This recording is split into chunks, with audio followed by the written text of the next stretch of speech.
All right, it is 11 o'clock, and um, so my name is Cindy Moss. I am an international STEM consultant with Defined Learning, and I'll be hosting your webinar today, introducing the speakers, encouraging your questions, and I do the last presentation this afternoon. So if possible, I encourage you to stay for everyone's presentation. We'll try to take at least a 10-minute break between each so that you can grab something to eat, a cup of coffee, go to the bathroom. We are so excited for you all to be with us here today to talk about how do we grow student engagement and accelerate learning, particularly in this time of COVID with remote learning. That's one of the things that has faced all of us in education. And when we can really have student engagement, we will have accelerated learning. Currently, our registration, we have more than 2,000 people from 48 states. And so far, we've seen people from Malaysia, India, Abu Dhabi, Jamaica, Turks and Caicos. So we have people from other countries as well. We're going to start this morning with Jay McTighe. And here's the agenda for what we're doing today. And as I said, please stay as long as you possibly can. Send emails to your friends who maybe are not with us to encourage them to join. You're going to hear from amazing educators who are working really hard, who believe their kids are worth whatever it takes. And you'll be inspired by the way that they're using PBL and STEM to really engage their students and decrease the achievement gap. We're starting with Jay McTighe, and Jay McTighe helped begin much of this by creating his system, Understanding by Design. He is an experienced educator and author, and you're probably like me, a fan, an education fan who would stalk him if we could. So we're so excited to hear from him this morning. He created Understanding by Design. He's co-authored 17 books, numerous articles and book chapters. He's a sought-after keynote speaker. And I encourage you to go to his website. I'll put it in the chat room in a minute, jaymctighe.com, and find out about all the resources that are there, books you can buy, ways you can engage him with your school district. Jay has spent his life dedicated to 6 things. He's worked to improve the quality of student thinking. He's helped people map curriculum around big ideas and essential questions. He's worked on developing 21st century skills, communication, collaboration, creativity, and critical thinking. He's really focused on creating performance tasks to measure what matters most. And he's worked to help educators engage students in meaningful learning with authentic task. And he's really worked overall for teaching for understanding and transfer. So with no further ado, I'm going to turn it over to Jay McTighe. And again, I encourage you to make comments or ask questions in the chat room. So take it away. Great. Thanks so much, Cindy. Good morning, afternoon, or evening to everyone, depending on where you're located. I'm going to share my screen, and I have things to share with you on the screen, and I want to make sure that the full screen is showing now. So I have a long title, but it's actually a title of a recent book, Designing Authentic Performance Tasks and Projects. And the subtitle is important also, because I think of these as tools for both meaningful learning from which we can gather evidence of assessment of how well students are able to apply their learning in authentic and realistic situations. So I have a lot of ideas to share with you in a short time, but I hope this will be interesting and set the stage for some of the exciting presenters to come, because they're walking the talk. They're doing this, and they'll share with you what they're doing and how they're the effect in their schools and districts.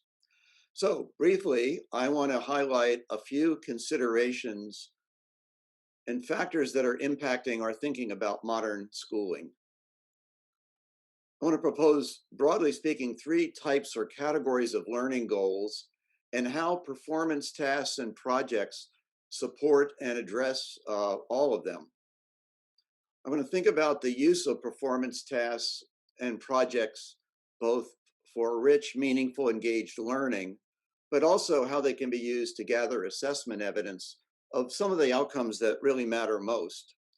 I'm going to leave you with a provocation, my idea for the next generation of curriculum mapping, which I call Curriculum Mapping 3.0. Because there are more than 2,000 people in this webinar, because the time that I have is relatively short, given the ideas I want to share, We're not going to have breakout sessions specific to this keynote. However, you are invited to drop questions into the chat box if you wish, and we'll either myself or some of the other presenters will look to try to address those during the course of this event. So let me jump right in. And this is just a reminder to add questions to the chat box as they come to you. Allow me to be personal at the start. These are my 3 grandchildren. We have baby James on the left. We call him sweet baby James. Little Sage in the middle. She is now 5 and is starting school completely virtually as a kindergartner. And then little Hendrix on the right. And I start with them to be able to invoke one of my favorite quotations that's on the screen.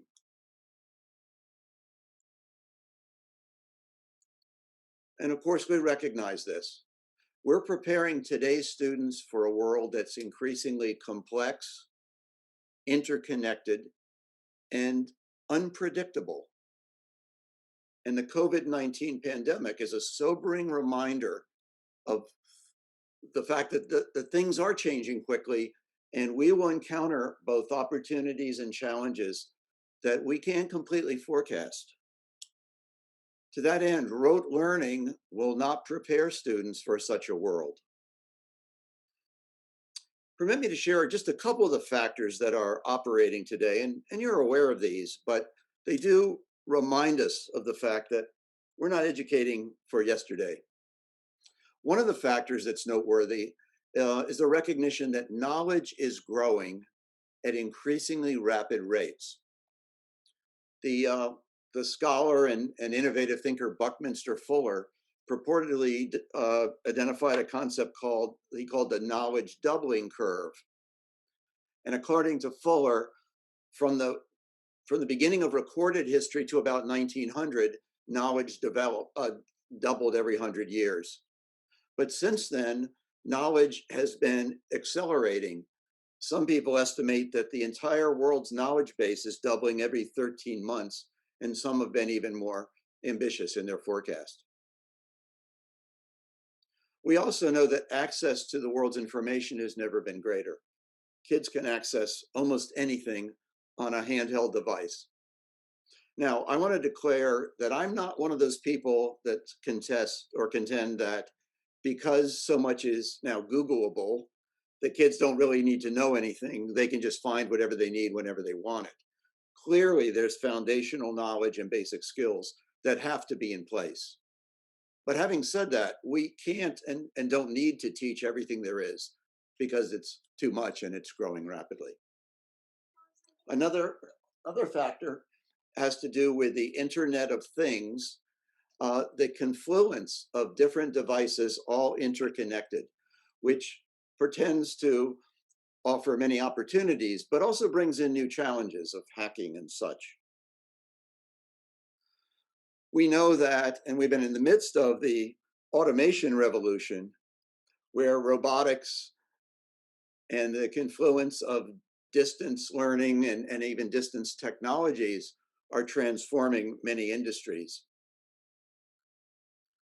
A recognition of these factors indicate that, again, the world for which we're preparing students has transformed rapidly and significantly in recent years. It used to be that you would outsource low-wage, low-skilled jobs, but increasingly it's the higher skilled areas that can be automated, and the confluence of artificial intelligence, big data, robotics is again considered a new modern industrial revolution. Recognition of this fact is evidenced by various groups and surveys describing the kinds of skill sets needed by people in the future, or even today as well as in the future. On the slide is simply one such list produced by the World Economic Forum of the important skills necessary for success in today's workforce. And you've seen, I suspect, other surveys of this type. So the point should be straightforward. Certainly, disciplinary knowledge matter, but there are also skills and learning outcomes that cut across disciplines. And these are, if anything, increasingly valued as well. Now, again, I want to declare that I'm not one that proposes that the sole purpose of education is preparing kids for employment. But as a parent of millennials, I do recognize that having job skills is an important part of having a satisfying life. And these kinds of competencies or skills really are important in part of the goals of a modern education. I suspect some, if not many of you, are in schools or districts that have adopted what some people are calling a portrait or a profile of the graduate, where you get together not only with staff, but often with parents and community members and employers in the area and try to answer the question, what qualities and competencies do we really want to develop in schools? And you see the kinds of competencies presented on the previous slide, or sometimes you'll see them cast as the 4 or 5 C's. So we know that these are important, ever increasingly important competencies in our world today, in addition, of course, to disciplinary knowledge. So let me then move to this next brief topic, 3 types of learning goals, preceded by my contention that's on the screen.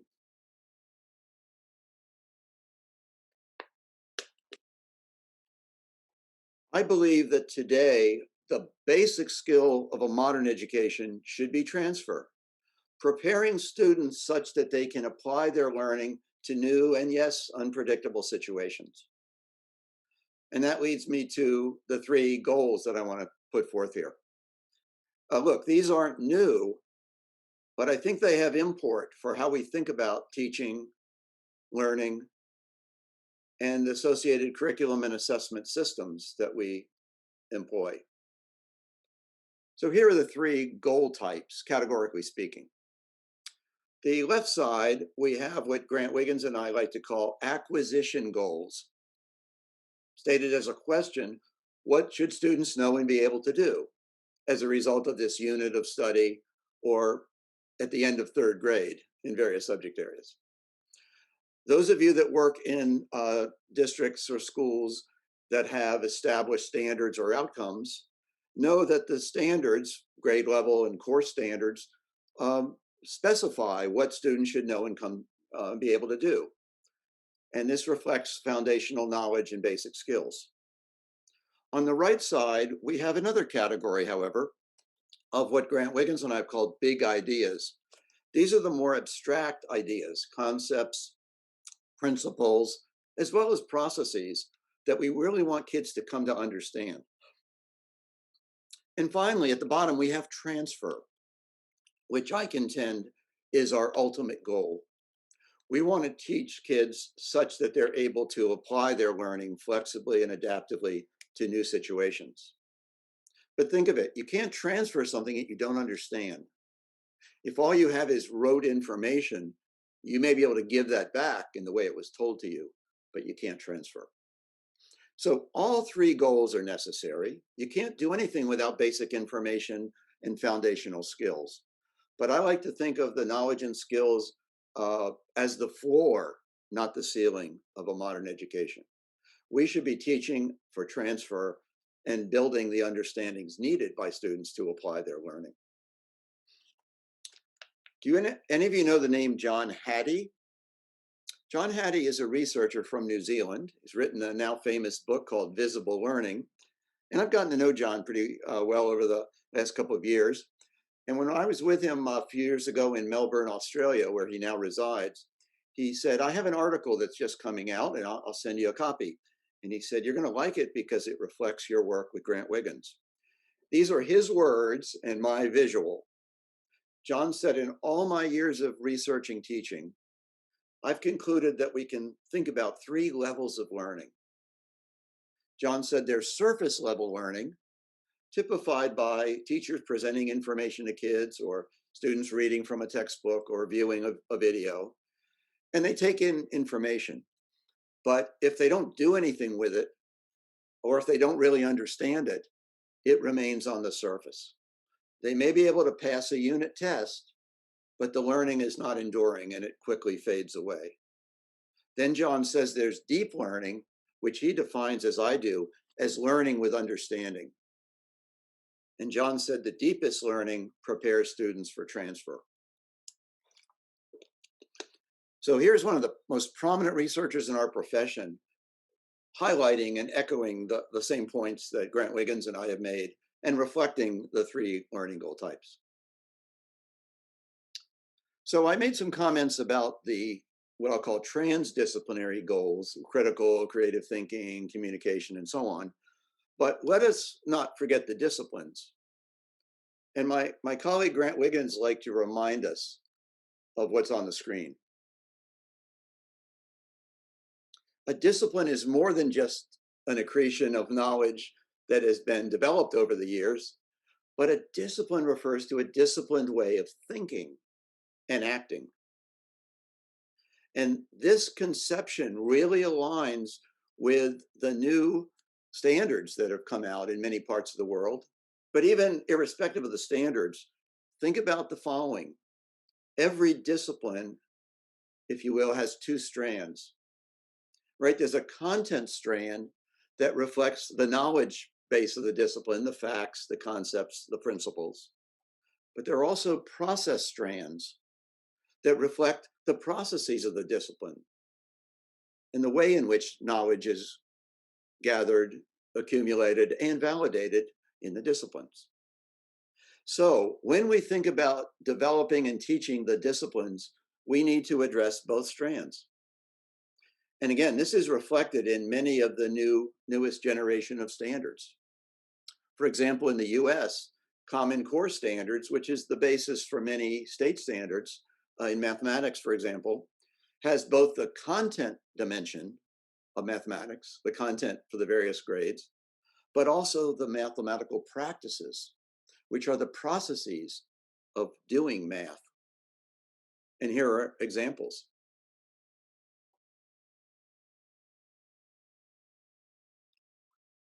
And so teaching the math standards means that you're not just marching through topics and skills, but you're engaging kids in the processes of doing math. Similarly, in science, the US Next Generation Science Standards are actually framed around content in the form of core ideas and cross-cutting concepts like the one on the screen. But they also have the science and engineering practices. These are the process standards, such as the ones, again, on the screen.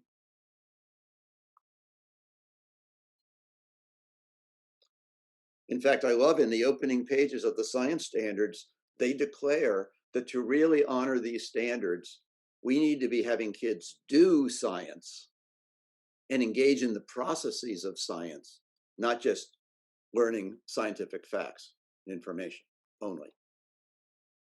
I'm going to skip this. In history and social studies, similarly, we have not only the content of history, geography, government, economics, but we have the key processes. What it means to do history, to think like a historian, is what we're getting at on this dimension.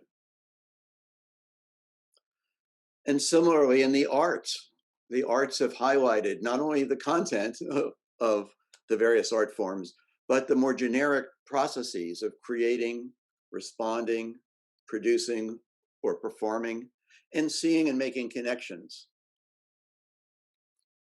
So all of this is to say, when we think about building a modern day curriculum and thinking about our assessments, to honor the disciplines, we need to be thinking about both dimensions. And this leads to a simple but very powerful idea, first articulated by Ralph Tyler in the 1950s, Tyler said, when we're building curriculum, we need to use a matrix. And the matrix reflects on one axis the content of the discipline or the content being taught, but across the top, the processes or the practices. And so if you think about it, doing the subject means fusing content and practice. And when you look, for instance, at the defined learning tasks and projects, you're going to see that. You're going to see this fusion. You can't do the task without, or the project without combining content knowledge from within, in some cases across disciplines, with the key practices or process skills. So that brings me to my next topic, performance tasks and projects. Now, you're going to see in a few minutes how I distinguish these two pieces, if you will. But I'm going to start just with some performance tasks. And this is the interactive part of the webinar, at least for my part. I'm going to invite everyone to use the chat box to drop in any features or characteristics that you note of performance tasks. I'm going to start with tasks, given some examples that I want to present to you. All right, I know many of you are familiar with this, but let's just have a look at a few examples. These are relatively short performance tasks, but what do they have in common? What are some of the features that you notice? Let's have a look. I think I have 5 or 6 to show you.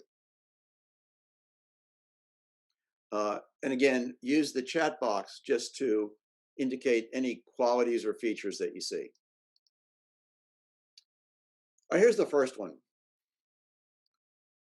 Now, you see a map of the US, but this task could be used for any state, province, region, or country.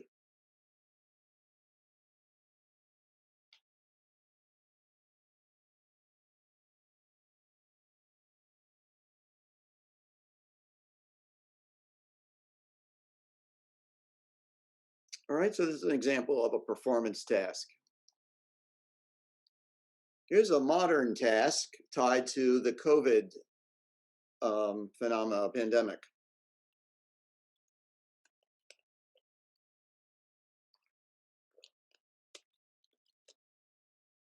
Now, a more detailed version of this, or one version, would be to ask students to also analyze the governmental policies for a nation or a state with respect to COVID and try to link and also compare the infection rates in that region or that state or that nation with others, factoring in the governmental responses and rules and regulations, and et cetera.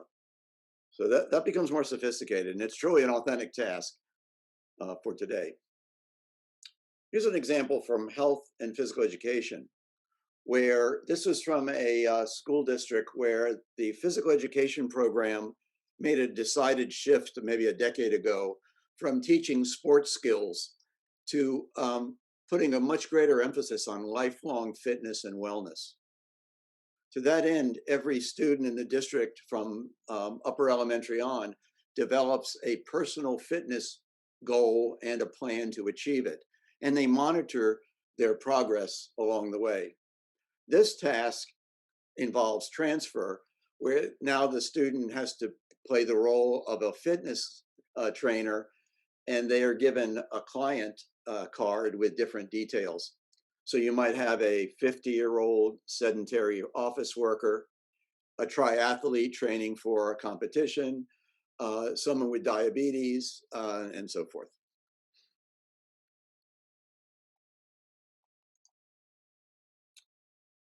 So we don't leave out the primary grades. Here is a task developed by a first grade teacher following the reading and discussion of the children's story, Frog and Toad Are Friends.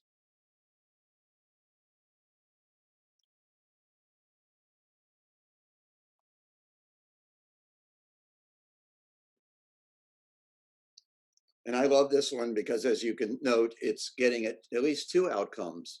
One, a conceptual understanding of what makes a quote true friend.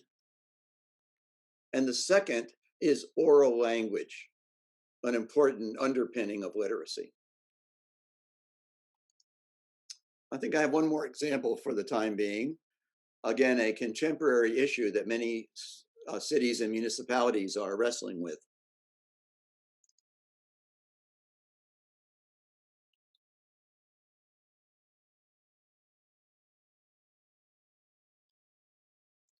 So there's a wonderful, long and growing list of characteristics in the chat box.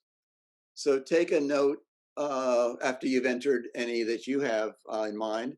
Go back through and just scan the chat box.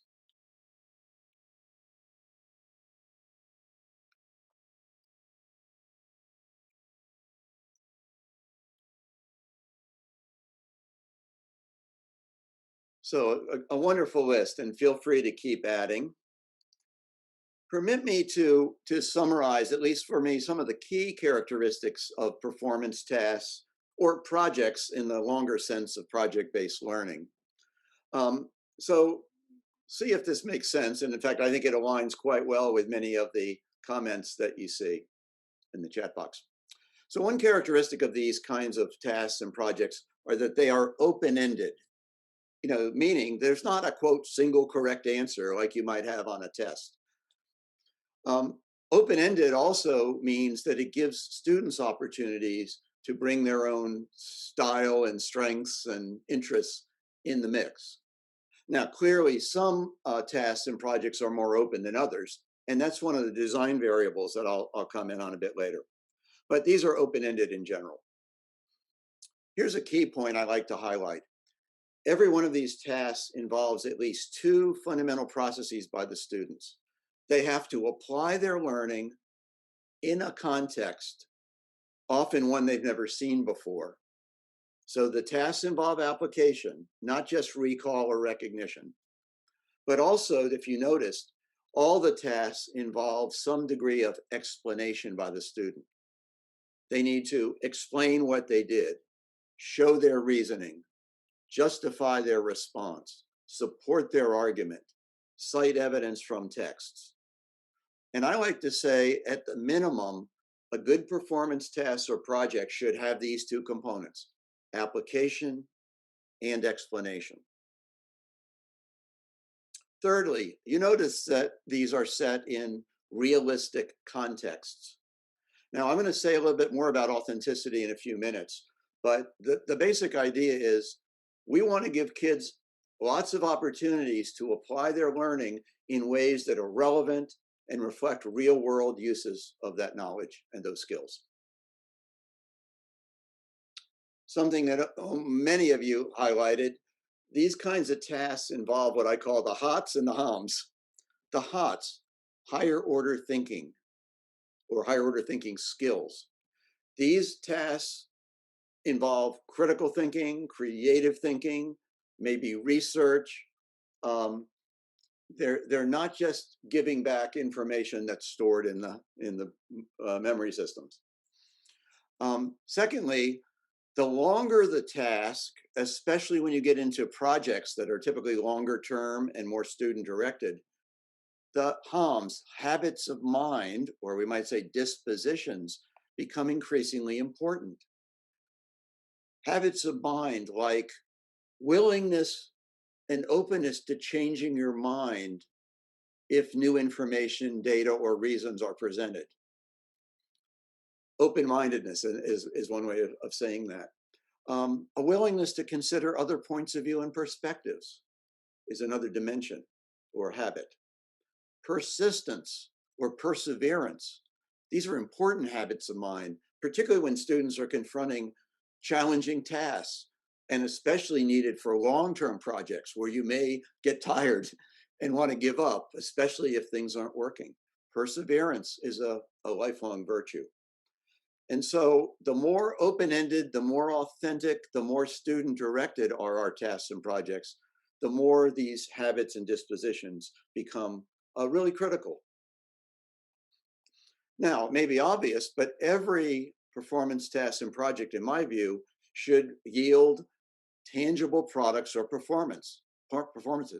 The kids are making or doing something with a purpose, with an audience. And this one of the ways these make school and learning engaging. Kids are not passive, just listening and taking notes. They are actively thinking, applying, trying to solve a problem, wrestle with an issue, communicate, express their ideas, and so forth. And the products and performances, by the way, provide the evidence that when we want to assess what kids do, we use these as sources of evidence. And related to assessment and evaluation, we can assess what students do on these tasks. We should also encourage them to self-assess and assess their work in a group if they are involved in a collaborative project or task. And we base our assessments and our evaluations on established criteria, sometimes called success criteria, often in the form of scoring rubrics. So these are, to me, some of the key features and structures and characteristics of performance tasks and projects. Now I want to get a little fine-grained here and share with you some variables that are at play in this world. And you're going to see in a moment how I distinguish performance tasks from projects. In fact, the image on the screen at the top is suggestive. Rather than thinking of these as two kind of different things, I like to think of performance tasks and projects as along a continuum. And so think of the image of a light board or a sound board where you can dial up and down the scale or along the continuum. So at one end, we can have performance tasks, which as a general point, I would say, tend to be shorter in nature, often subject or discipline specific, and often pretty clearly directed by the teacher. But if we dial all the way over to the other side of the continuum, we have projects that are typically longer term, more open-ended, often student directed, and almost always multidisciplinary. And in fact, those 4 or 5 C's often come into play in longer term projects. So again, I don't think of it as either or. I think of it as a set of continua. And let us examine some of these variables along continua. So I'm going to look at 6, and the first 3 are time frame, direction, who's doing the directing, and the extent to which the task or project is discipline specific or interdisciplinary. Let's look at each of these. All right, this is a big one I've seen in my work, a time frame. We can have an authentic performance task that is quite short, that could be done in 1 or 2 class periods. Most performance tasks run a little longer in my experience. But as we move along the time continuum, we start getting into longer term projects. PBL tend to be longer term. So I'll show you a couple quick examples. Here to me is a very clever, but very short task in mathematics. Have a look.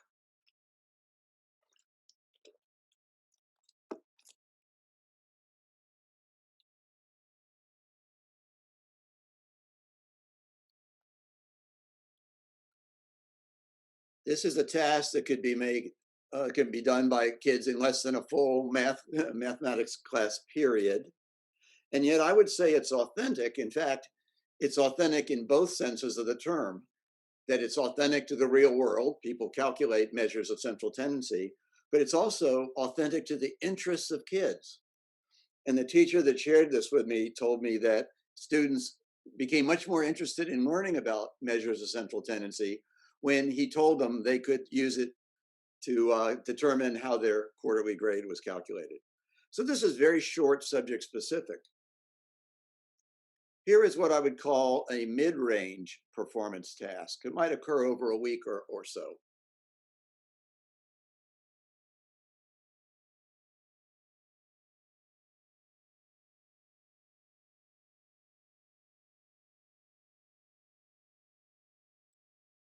And this is a multidimensional task involving research, reading, viewing, critical thinking, communication, argumentation. And examples of long-term projects can be found on the PBL Works website, or one of my favorites is High Tech High School, where my daughter Maria was a teacher for 4 years. And you can go to the High Tech High website and see amazing examples of truly authentic but long-term projects. These are often semester-long projects. And so this is a high school, particularly the high school, is a project-based learning school. So they can go deep, but they don't go so wide because they're not trying to teach every content standard in every subject. So that's a school or district choice. Direction, who will direct the task? My experience, performance tasks, particularly when people are getting started, are often teacher directed, but then you can open up the task to give students some opportunity to make decisions. Whereas full-blown project-based learning, in my view, should be fundamentally student-directed. But my experience also is I don't think you can just drop kids into long-term student-directed projects if they've never done it before, if they don't have the skill set. So I like to propose that you kind of build the skill set of students over the course of the year or the grades. Here's an example of a relatively short teacher-directed subject-specific task.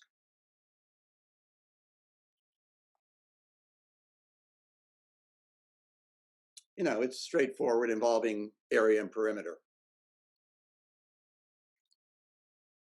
Here's an example of a longer term task. You might say a project where the kids pick a topic, research it, and then do a multimedia presentation. A lot more student direction and control in this example. Another variable is, to what extent will the performance task be subject specific? Would it integrate maybe two subjects, or is it truly a multidisciplinary task or project? Again, there's no right answer for this. Here's an example of a science-specific performance task.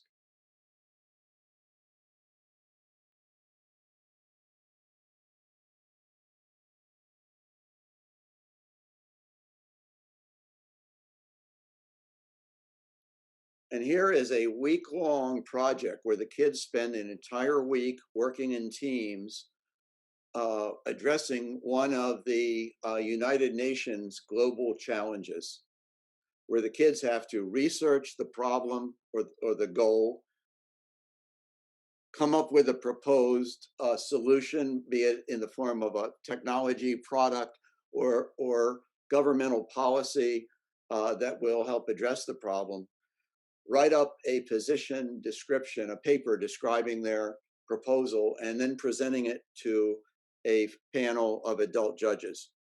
Week long, group based, authentic for sure. All right, let me look at three more variables, if I may. Student choice, degree of authenticity, and audience. Student choice.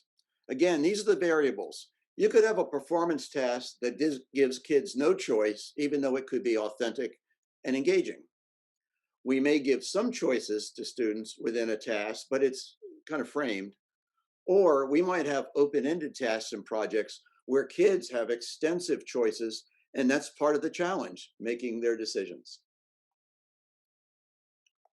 So here's an example of a task that gives some choice to the student, even though it's structured.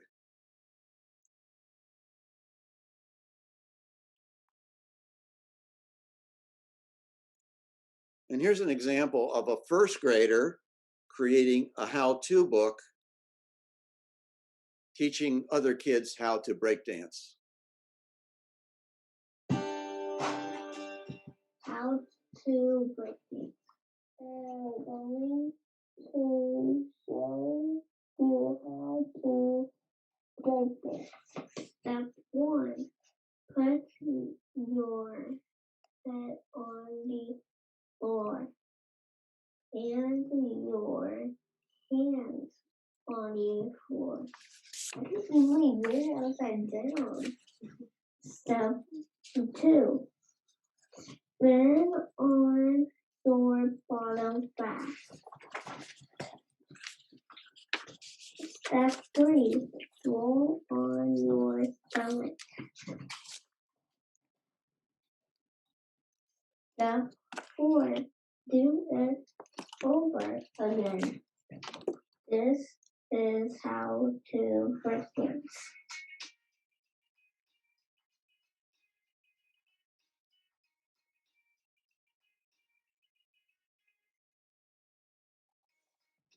So I'm going to pause this, but I wanted you to note that this is what I call a task frame.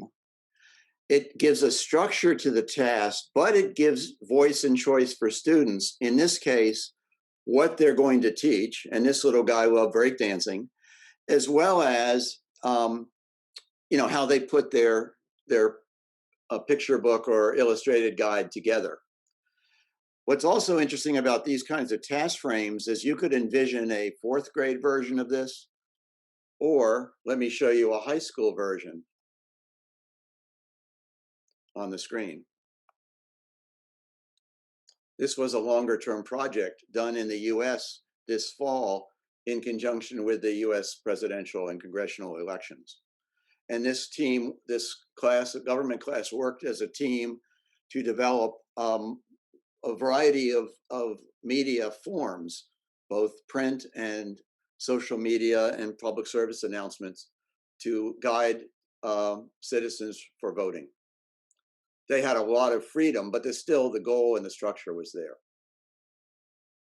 All right, 2 more variables. Authenticity. Now, again, I like to think of authenticity along a continuum, not yes or no. Well, yes and no, in the sense that there are some tasks that we do in school that just aren't authentic, in that nobody outside of school does them. And one example that comes to mind is diagramming sentences. That may be a useful activity to help kids understand parts of speech and relationships of sentence structures. But, people don't do that outside of school. They write for audience and purpose. But then we have tasks that I would describe as simulated authenticity. And I think these can have great value. They're not truly authentic, but they simulate or replicate the kind of thinking that people outside of school do.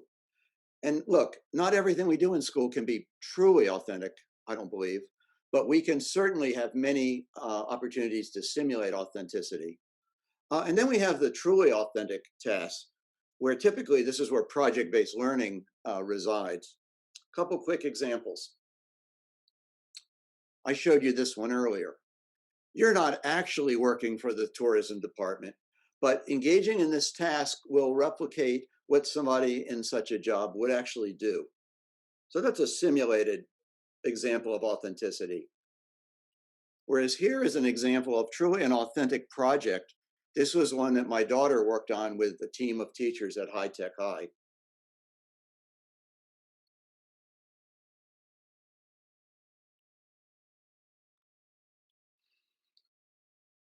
They actually constructed the house in a park in San Diego. I think it was Memorial Day weekend and was open to visitors.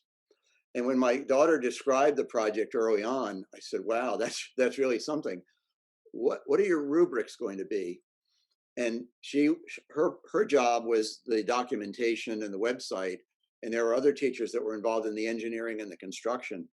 And she said, we all have our own rubrics, but she said, the main rubric is going to be the San Diego building code, because we've got to meet that. Talk about authentic, that really was. So in a nutshell, we can say rich performance tasks and projects have these features. Students apply their learning in a meaningful, realistic context, at least simulating, if not actually truly authentic. And authenticity means you have a goal or a purpose, you're working for a target audience, you have to navigate realistic constraints, budget, calendar, word count, and you're producing tangible product or performance. And those are the qualities to me of authentic tasks and projects. All right, the last one I've kind of danced around, but let's look at audience for a moment. For many kids, school is about doing something for the teacher, and the teacher is a legitimate audience.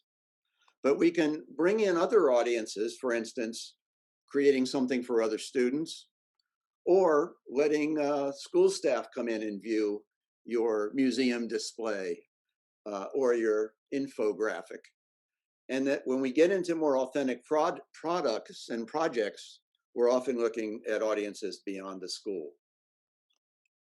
Here's an example from a school district where every fifth grader gets to do a passion project on a topic of interest. They do the research and they produce a multimedia presentation that's delivered to parents and community members, as well as other students.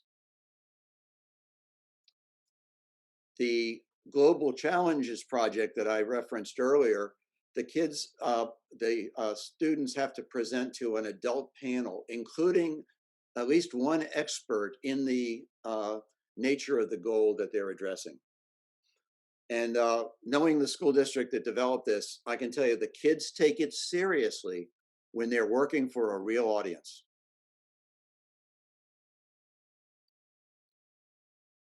Some schools that are involved in project-based learning actually have students collecting their work in portfolios. And one aspect of this can be a portfolio exhibition and a defense, almost like a doctoral defense where you're putting forth your evidence and presenting it to a panel. So these are all possibilities in this realm. So let me wrap up with some quick thoughts about using performance tests and project-based learning for engaged, meaningful learning as assessments. And if time permits, I'll end with my idea of curriculum mapping 3.0. So I've written a couple of books during this pandemic, and one of them gets at what it means to engage students in deeper learning. And here's a nutshell idea from our book.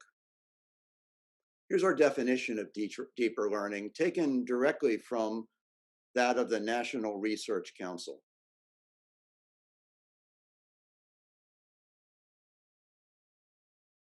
We contend that deeper learning prepares students to transfer, one of the fundamental goals of a modern education. But here's a subtler part of this. As a teacher, we can give a student information, we can tell them something, but I don't believe we can understand it for them.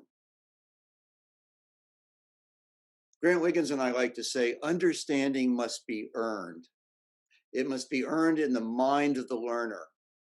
The learner, therefore, has to actively struggle to make meaning, to try things out, to get feedback, to listen to others. And that is, in fact, what good project-based learning and rich performance tasks require.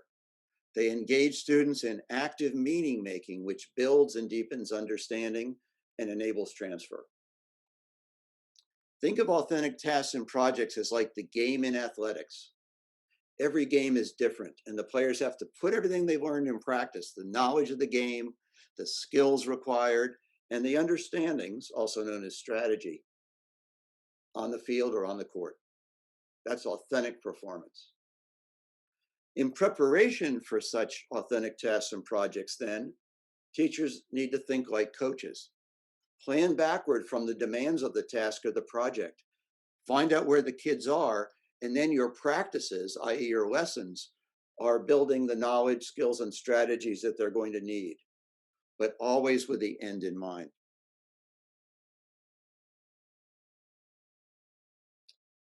Implication for assessment should be straightforward. But as my friend Rick Stiggins reminds us, we can't think about assessment until we first are clear about our goals. He calls them the achievement targets. That's where these three goal types come into play. Look, if I want to see if kids have acquired knowledge and skills, I can use traditional tests and quizzes and skill checks to assess those things. But when I'm after understanding and transfer, we need tasks and projects that involve application, i.e. transfer, and explanation,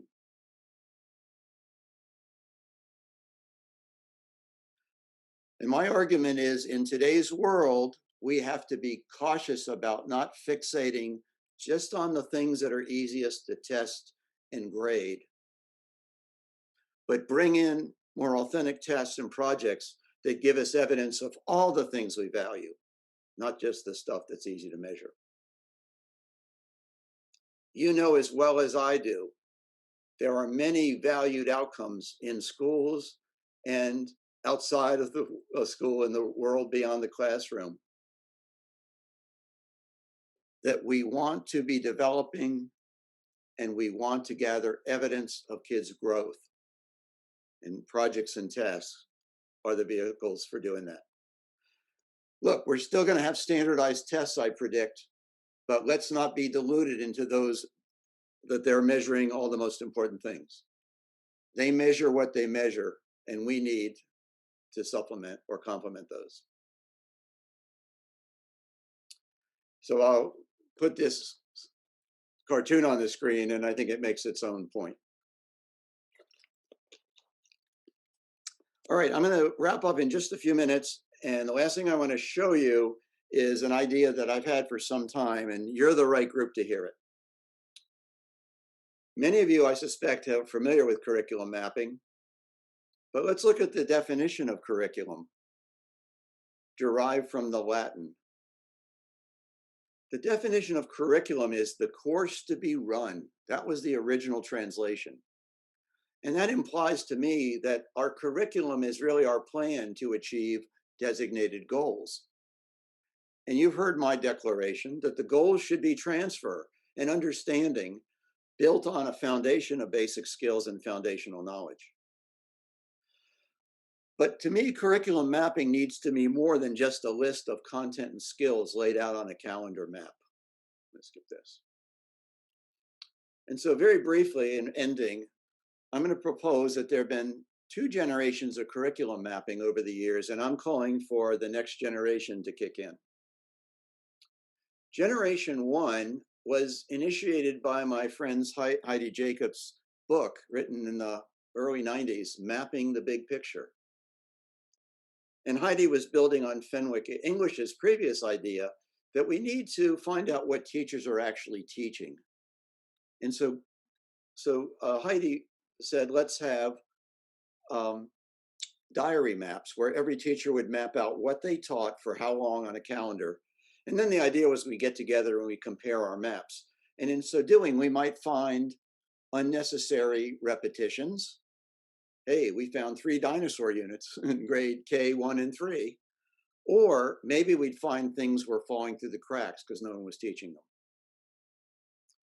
When standards or outcomes were developed in states and provinces and in nations, the mapping process shifted to what I like to call consensus mapping. In fact, Heidi used that term. Consensus mapping would be when you get together with a team of teachers, review the standards, and then developed a collected and agreed upon map that you would all follow, assuming there's more than one teacher for a grade or a subject.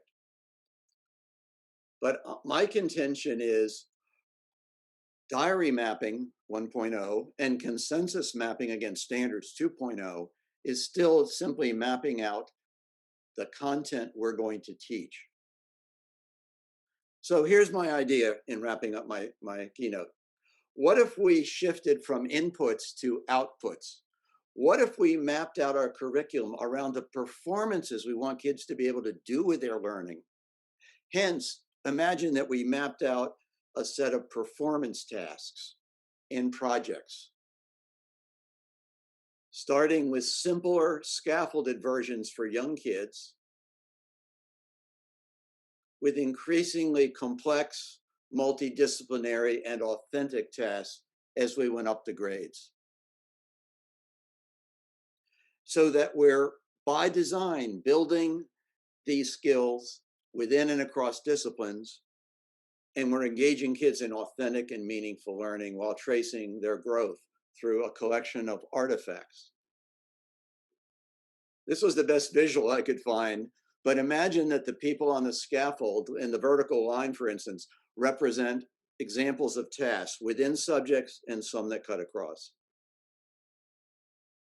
So this is just an illustrative example. Don't take it too literally, but it's the kind of example that you can build at your school, within your department if you're discipline based, or if you're going full blown project based learning, you might dissolve the disciplines at the top because the projects would be interdisciplinary like they have in high tech high and other places.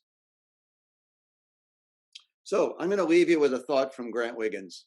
Grant liked to say, students should graduate not simply with a list of seat time, credits, and a GPA, but they should graduate with a resume of accomplishments. The work on authentic tasks and projects would be what we would want to put into their transcript, their digital portfolios. I think learning would be enriched, more meaningful, and more valued if we did that. Thanks for your attendance. I threw a lot at you, but I know you're going to hear a lot more and examples of these things in subsequent presentations. So I'm going to stop the sharing and turn it over to Cindy again. Thank you so much. That was amazing, Jay. And we were all just having a great time and commenting and sending tweets out. For people that are staying, we have 4 minutes. We'd like you to go grab a cup of coffee, run to the bathroom. You're educators, you can do it quickly, and be back to hear the amazing people from Fallbrook Union School District at 12 o'clock. So thank you, and we'll see you again shortly.